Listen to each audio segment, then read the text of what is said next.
옆에 계시는 분과 사랑의 인사 나누시겠습니다. 우리 성가대와 우리 관현악하는 친구들에게 감사의 박수 하겠습니다. 고맙습니다.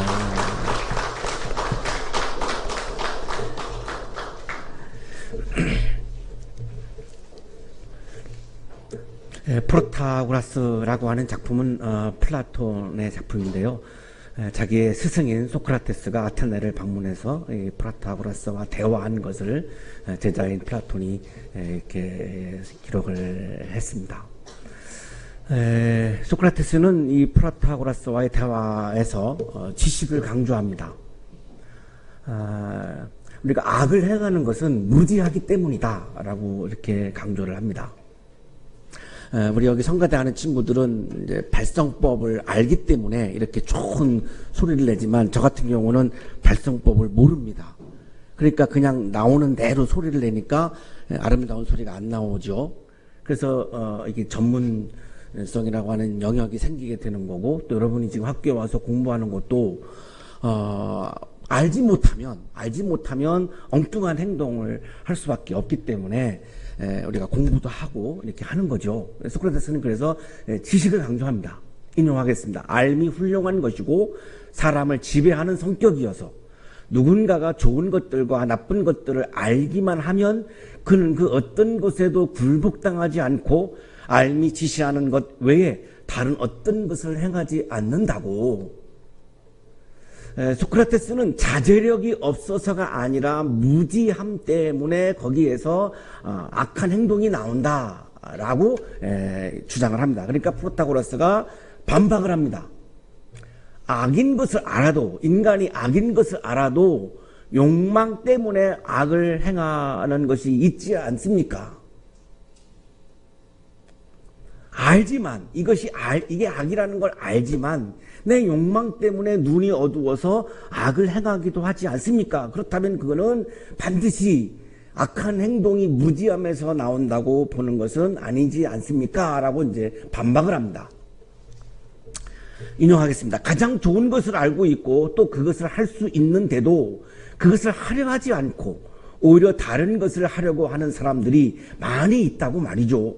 그리고 도대체 그런 이유가 뭐냐고 제가 물어보면 모두들 그렇게 하는 사람들은 즐거움이나, 여기 즐거움은 쾌락을 말합니다. 괴로움에 져서 혹은 제가 지금 막 이야기한 것들 중 하나에 굴복당해서 그렇게 한다고 주장합니다.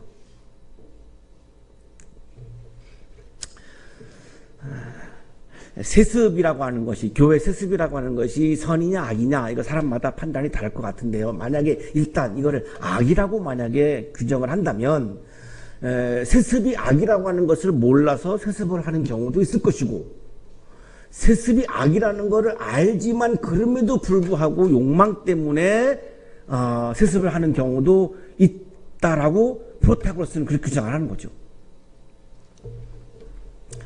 이 프로타고라스가 얘기하는 악인 것을 알지만 자제하지 못하고 행하는 이 자제력 없음을 헬라어로 아크라시아라고 이렇게 부르는데요.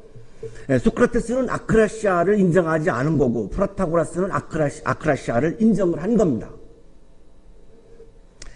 이 소크라테스의 제자가 플라톤이고 플라톤의 또 제자인 아리스토텔레스가 자기 스승이 쓴, 이 플라톤이 쓴 이것에 대해서, 이 프로타고라스에 대해서 다시 또 반박을 하기 시작했습니다. 정치가들이 정말로 올바른 일이 무엇이고 국민들에게 좋은 것이 무엇인지를 몰라서 부정과 비리를 저지르는 것일까요?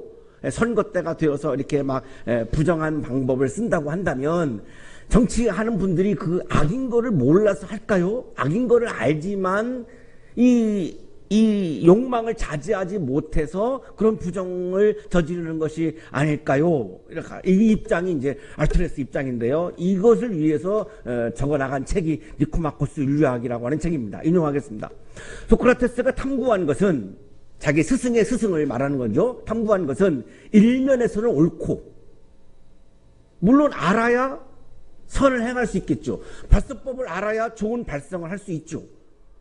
성서를 정확하게 해석할 줄 알아야 하나님의 뜻이 무엇인지를 정확하게 해석을 할 수가 있고 성서를 바르게 읽을 수가 있겠죠. 그런 면에서는 맞다라고 인정을 하는 거죠. 일면에서는 옳고, 다른 일면에서는 잘못되었던 것이다.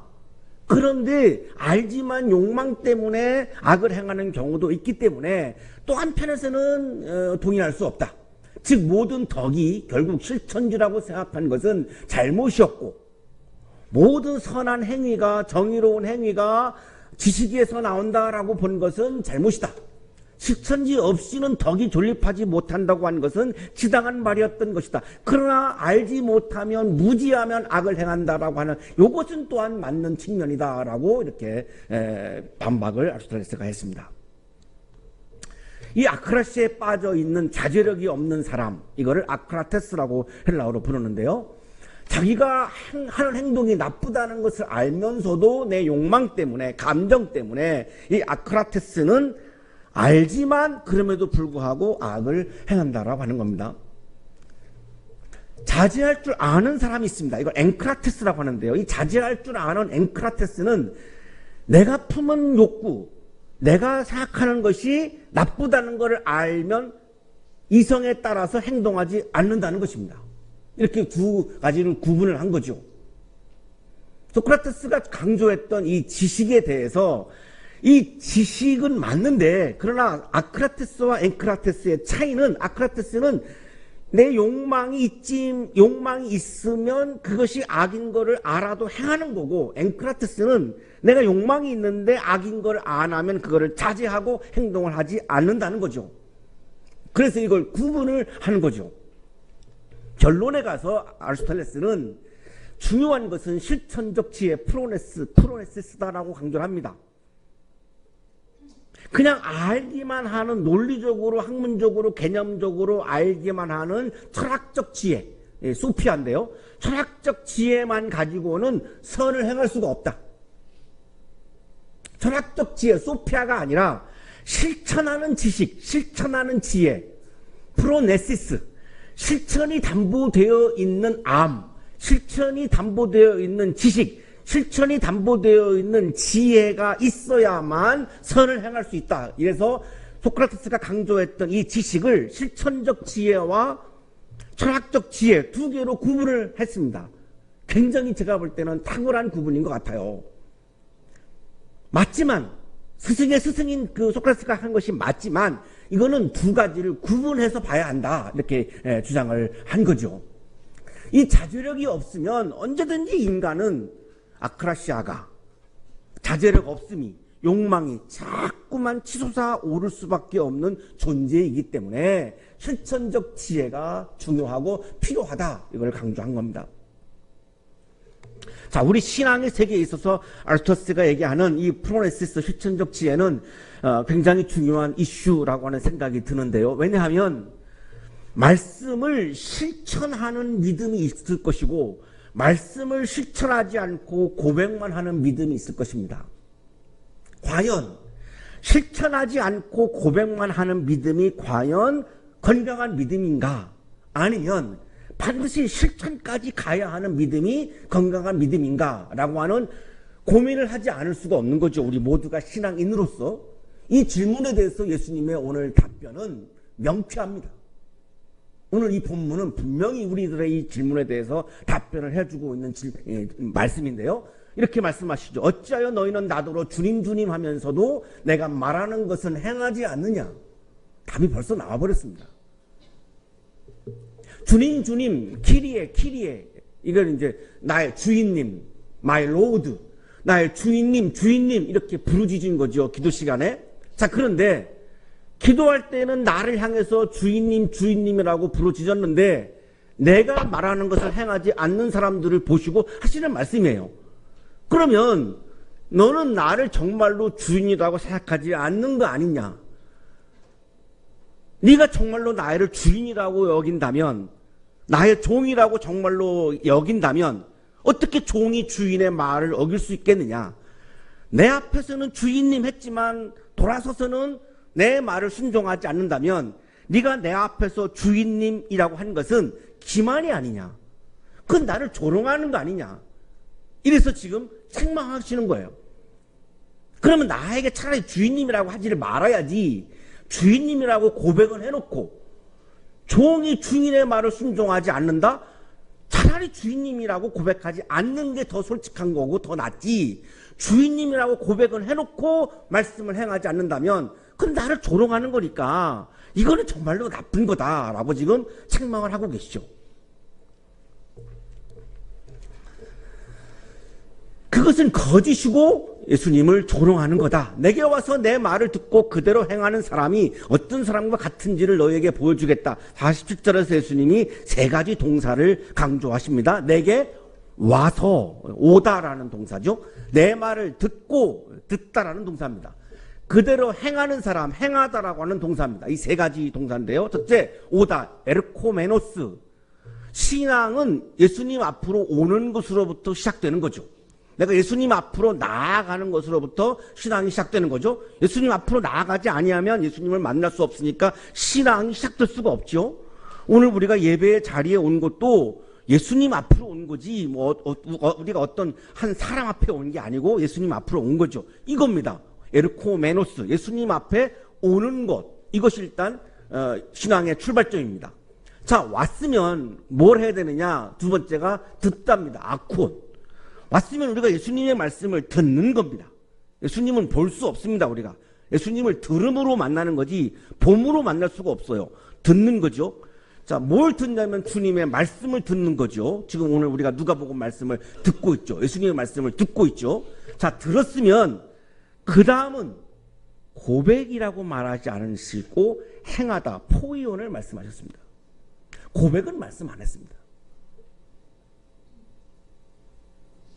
자, 그런데 우리는 갑자기 행하다로 안 가고 고백으로 가버렸어요. 주여 주여라고 하는 그냥 고백으로 가버렸어요. 행하다로 가야지 맞는 것 같은데 예수님의 말씀을 보면. 근데 우리는 엉뚱하게 좀 고백으로 가버렸어요. 왜 고백을 말씀하지 않았을까? 행하다에 고백은 포함되어 있는 거죠. 고백을 했으면 당연히 행하는 게 맞기 때문에, 그게 정도이기 때문에 행하다 안에는 고백이 포함되어 있는 거고, 그런데 행하다를 말 안 하고 고백을 말해버리면 행함이 빠져버리기 때문에 그거는 온전한 신앙이라고 보지 않는 겁니다. 예수님은. 온전한 신앙은, 진정한 신앙은 예수님 앞에 나와서 예수님의 말씀을 듣고 그 말씀을 그대로 행할 때에 요 과정을, 요걸 통째로 이거를 신앙이다 이렇게 말씀하고 있는 거죠. 자, 그리고 나서 그러면 그런 사람의 샘플을 구체적으로 이제 예수님께서 말씀하시는데요. 그는 땅을 깊이 파고 반석 위에다 기초를 놓고 집을 짓는 사람과 같다. 집을 짓는 사람으로 비유하셨어요. 예수님 앞에 나와서 말씀을 듣고 말씀을 그대로 행하는 사람은 어떤 사람이냐? 집을 짓는 사람으로 비유했는데 반석에다가 아주 기초를 놓고 굉장히 튼튼한 집을 짓는 사람으로 비유를 하십니다. 홍수가 나서 물살이 그 집에 들이쳐도 그 집은 흔들리지도 않는다. 잘 지은 집이기 때문이다. 홍수가 나도 바람이 불어와도 그 집은 흔들리지 않고 무너지지 않는다. 자, 이 말씀은 내게 시련이 왔을 때에 말씀을 행하지 않고 고백만 하는 사람은 그 신앙이 언제든지 무너질 수 있다는 거죠. 예수님을 언제든지 배신할 수 있다는 거죠. 내 삶이, 내 존재가 약해서 무너질 수밖에 없다는 거죠. 고백만 해가지고는 그건 약한 신앙이어서 언제든지 무너질 수 있고 예수님을 배신할 수 있다는 겁니다. 이게 우리 한국 교회사에서 보면은 신사참배와 같은 게 바로 그런 경우이죠. 심판날로 우리가 가면은 심판날이 왔을 때에 우리의 믿음은 흔들려서 심판을 면할 수 없다는 겁니다. 고백만 하는 신앙으로는 심판날에 우리가 그걸 견딜 수가 없고 그걸 극복해낼 그런 힘이 우리가 없는 아주 약한 믿음에 불과하다는 것입니다. 김덕준 교수의 주석입니다. 참된 기독교인은 말씀을 듣고 행하는 사람들이며 그런 사람들만이 심판의 날에 무너지지 않을 것이다. 참된 기독교인은 말씀을 듣고 행하는 사람들이며 고백하는 사람이 아닙니다. 행하는 사람들이며 그런 사람들만이 심판의 날에 무너지지 않을 것이다. 기독교 신앙의 본질은 신앙을 입으로 고백하는 데 있는 것이 아니라 자기가 믿고 고백한 신앙을 몸과 삶으로 실천하는 데 있기 때문이다. 우리 여기 친구들이 발성에 대한 교수님의 설명을 듣고 예, 이해했어요. 예, 맞네요. 예, 좋습니다. 알았습니다. 정말 알았습니다. 까지는 했는데 실제로 발성 연습을 안 하고 훈련을 안 하면 아무 소용이 없죠. 저하고 다를 바가 없는 거죠. 이상한 소리를 낼 수밖에 없죠. 남들이 듣기에 아주 괴로운 소리를 낼 수밖에 없죠. 알지만 훈련을 안 했는데, 행하지 않았는데 어떻게 그 좋은 소리가 나오겠습니까? 그래서 예수님은 고백만 하는 신앙인은 심판날에 그 심판을 면할 수가 없다. 무너진다. 그 신앙은 무너질 수밖에 없다. 그 예가 신사참배와 같은 거죠. 극단적인 예라고 할 수 있겠지만 그 이유 외에도 뭐 비일비재하죠.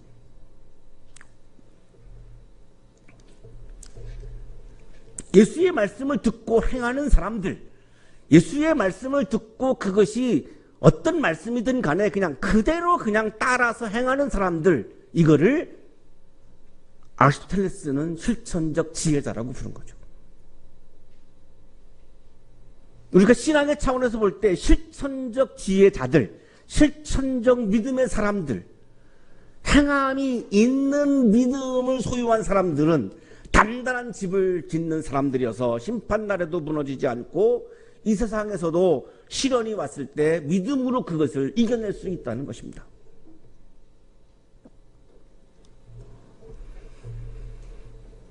항상 반대편을 보면 그 개념이 분명해집니다. 그래서 예수님이 이 반대쪽에 있는 것을 또 말씀을 하시죠. 그러나 내 말을 듣고서 또 그대로 행하지 않는 사람은, 예수님 앞에 나왔습니다. 말씀을 들었습니다. 고백도 했습니다. 키리에 주인님, the Lord, my Lord, 나의 주인님, 고백까지 다 했습니다. 그런데 그 다음 단계, 행하지 않는 사람은 기초 없이 맨 흙에다가 집을 지은 사람과 같다. 물살이 그 집에 들이치니 그 집은 곧 무너져 버렸고 그 집의 무너짐은 엄청났다. 이스라엘은 이 건조한 기후여서 집중호우가 내리는 경우가 많습니다. 그러면 산에서부터 내려오는 이 급물살로 내려오는 이 물이 약하게 지어진 집들을 다 무너뜨립니다. 그러니까 이 비유가 이 이스라엘 사람들에게는 굉장히 와닿는 거죠. 우리들에게는 좀 와닿지 않지만 굉장히 이들에게는 와닿는 비유입니다. 김득준 교수의 주석입니다. 누가는 말씀을 듣고 행치 아니하는 자를 주초 없이 흙 위에 집 지은 사람에 비교하면서 그런 사람은 시험이 임할 때 무너지고 심하게 파괴될 것임을 경고하고 있다. 고백만 하고 행하지 않는 사람들은 내게 시련이 왔을 때 언제든지 그 믿음이 무너져 버린다. 시련이 왔을 때 희망도 꿈도 나의 존재마저도 언제든지 그냥 무너져 버리고 만다. 그 시련을 극복할 수 있는 힘이 없다. 말씀을 계속해서 실천하고 행하면서 내가 단련되고 나에게 영적인 힘이 막 축적되어서 시련이 왔을 때 믿음으로 그거를 이겨낼 수 있는데, 행하지 않고 고백만 하는 사람들에게는 그 영적인 에너지가 생기지 않는다는 것입니다.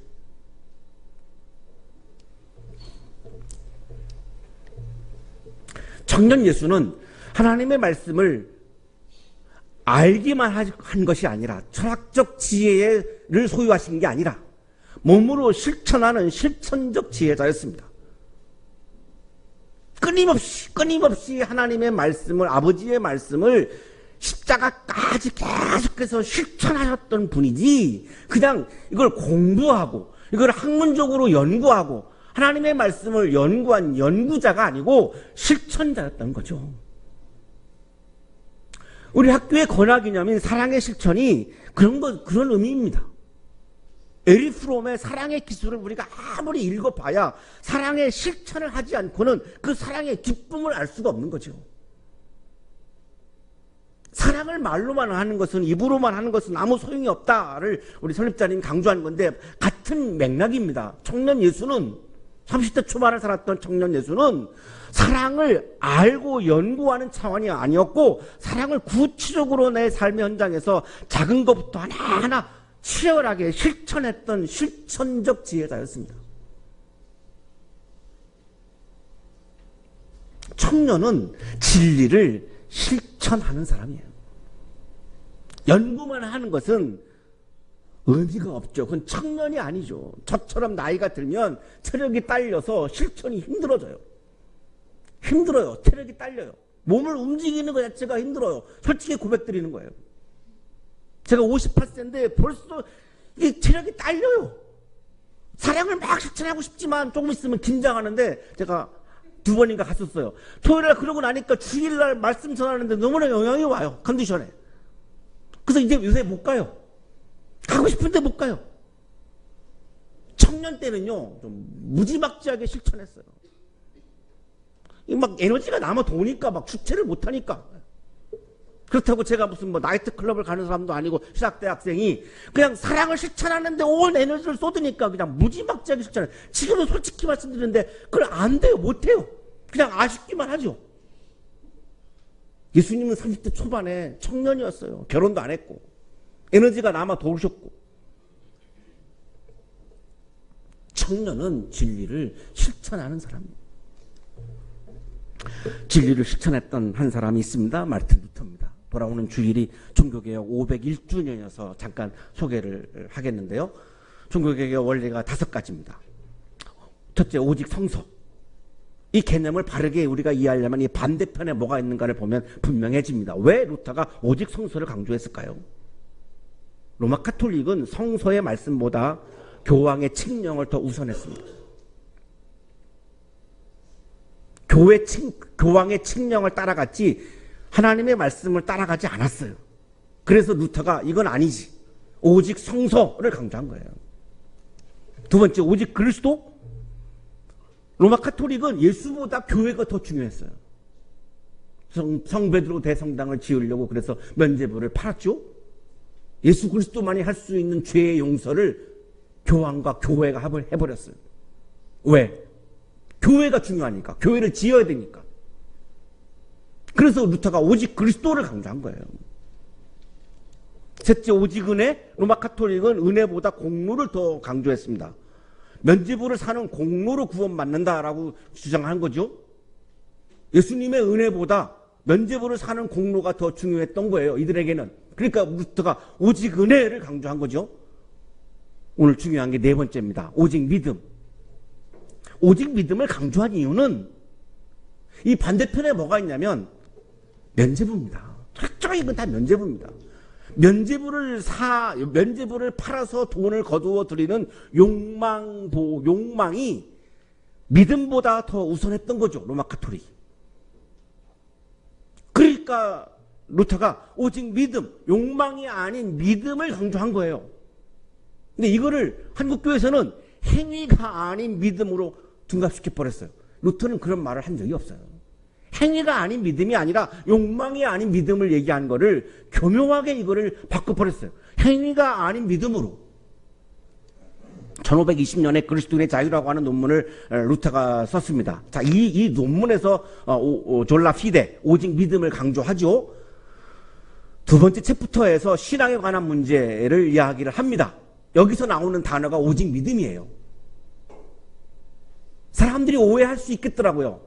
그러면 행위는 관계없겠지? 그래서 그 다음 챕터가 행동에 관한 문제인데요. 여기서 이렇게 얘기하죠. 우리는 몸을 편히 가져 아무 일도 하지 아니하고 신앙으로 만족하리라고 묻는 모든 사람들에게 대답하려고 한다. 그렇지 않다. 너희 목매한 자들아. 행위는 아무 상관이 없다. 그렇게 생각하는 사람들은 무지 목매한 사람들이다. 이렇게. 행위가 아닌 믿음을 강조한 게 아니고 욕망이 아닌 믿음을 강조했던 거죠.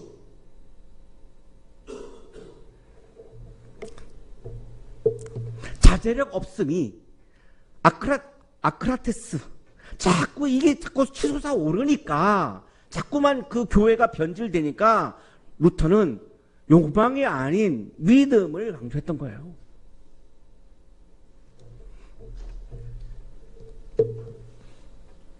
여기서 말하는 루터가 말하는 믿음은 행함이 있는 믿음을 말한 거지 행함이 없는 믿음을 얘기한 적은 한 번도 없습니다. 5번째, 오직 하나님께만 영광. 로마 카톨릭은 교회가 영광받고 성직자가 영광받았어요. 그래서 루터가 강조한 것은 하나님께만 영광. 교회는 낮아져야 되고 성직자는 낮아져야 되고 오로지 높이는 것은 하나님만 높여야 한다를 강조한 거죠.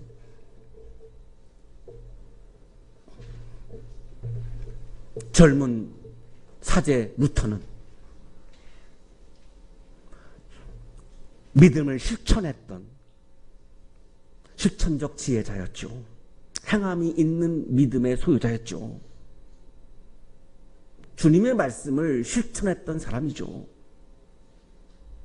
이거를 95개의 질문을 적어서 비텐버르크 대학교 정문 앞에다가 대자보를 붙여서 우리 한번 토론해 봅시다.